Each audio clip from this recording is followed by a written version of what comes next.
Maurice Bishop and his group fired on the soldiers, killing 2 members of the PRA, Sergeant Dorset Peters and Warrant Officer Raphael Mason, and wounding several others. The Revolutionary Armed Forces were forced to storm the fort, and in the process, the following persons were killed: Maurice Bishop, Unison Whiteman, Vincent Noel, Jacqueline Creft, Norris Bain, and Fitzroy Bain, among others. Grenada's Army commander further revealed that the Revolutionary Military Council will govern Grenada until the situation is normalized. General Austin also warned of harsh measures with the institution of a round-the-clock curfew. Anyone who seeks to demonstrate or disturb the peace will be shot. An all-day and all-night curfew will be established for the next 4 days, from now until next Monday at 6 o'clock. No one is to leave their house. Anyone violating this curfew will be shot on sight. All schools are closed and all workplaces except for the essential services until further notice. One of the interesting debates that have been occurring with relation to the October 19th travesty is the re-emergence of, quote, ex-RMC elements into the political fold of the National Democratic Congress. Persons like George Prime, Peter David, Nazim Burke, and Ferron Lowe were all part of the revolutionary process. We approached Peter David and Nazim Burke to seek answers. When were you promoted as Minister of Finance? I have to say to you, first of all, that this document that you are referring to, I've never seen it up until this moment. But I was promoted or announced to be a minister in government, not in the aftermath of October the 19th. I think that should be made very clear. This announcement was made, I believe, on October the 11th or the 12th.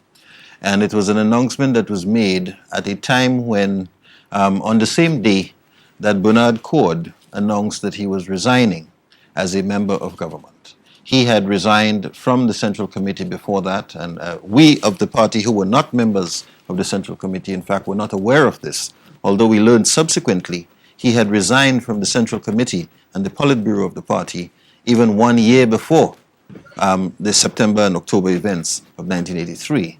But following, on October the 11th or the 12th, I don't remember the exact date, he resigned as a minister of government and as Minister of Finance. And it was at that time that it was announced that I was being promoted to the rank of Minister of Finance.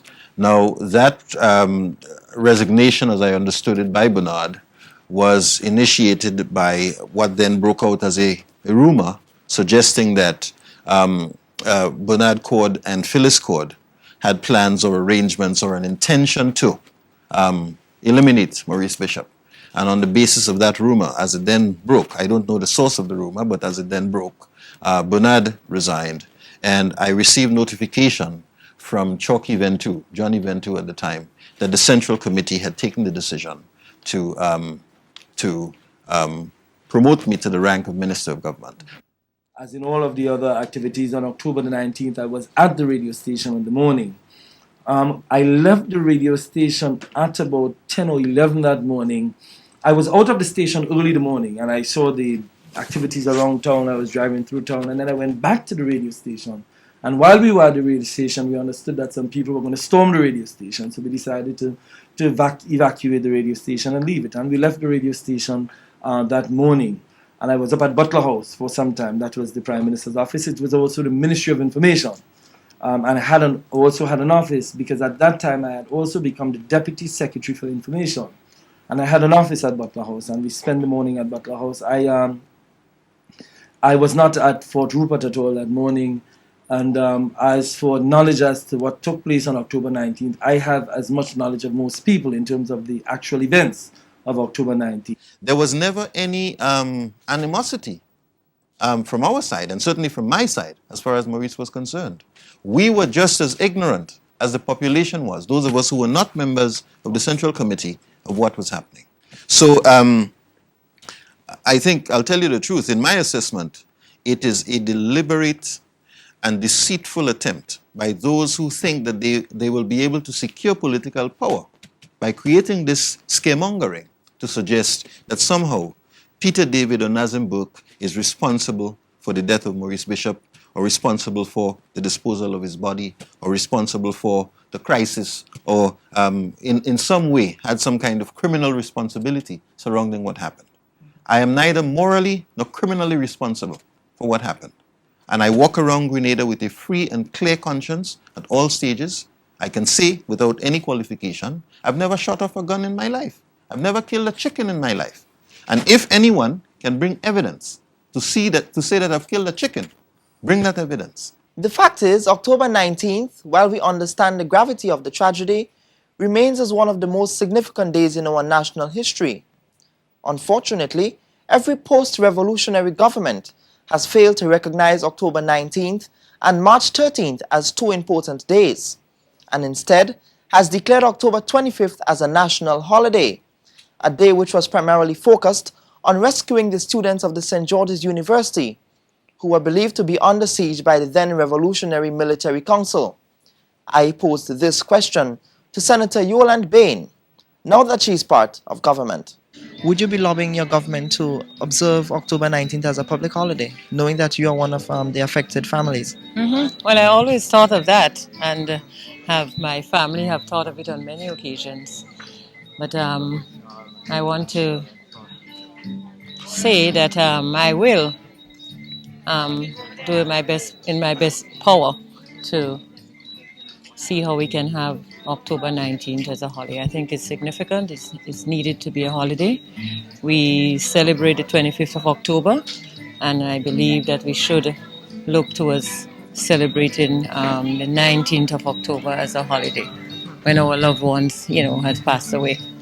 We remember them today in a kind of sheepish way.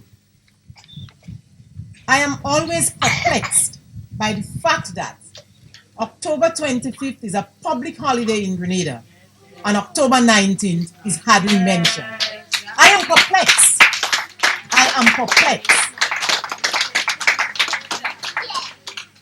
We celebrate Columbus Day. We celebrate all kinds of Queen's birthday. And yet the people whose vision for this country was like no other, we do not celebrate anything for them. I am perplexed. We, the people of Grenada, must do something about that. As we continue to lament the demise of the Grenada Revolution, one thing remains certain, that the revolution was seen as the most progressive period politically, socially, and economically by many thinkers and academics of our time. In fact, the Grenada Revolution was able to procure the largest volume of books and publications in the Eastern Caribbean, and the spirit of progressive thinkers like Maurice Bishop continue to live in the hearts and minds of many Grenadians, both home and abroad. I'm Kellan Bubb saying, long live.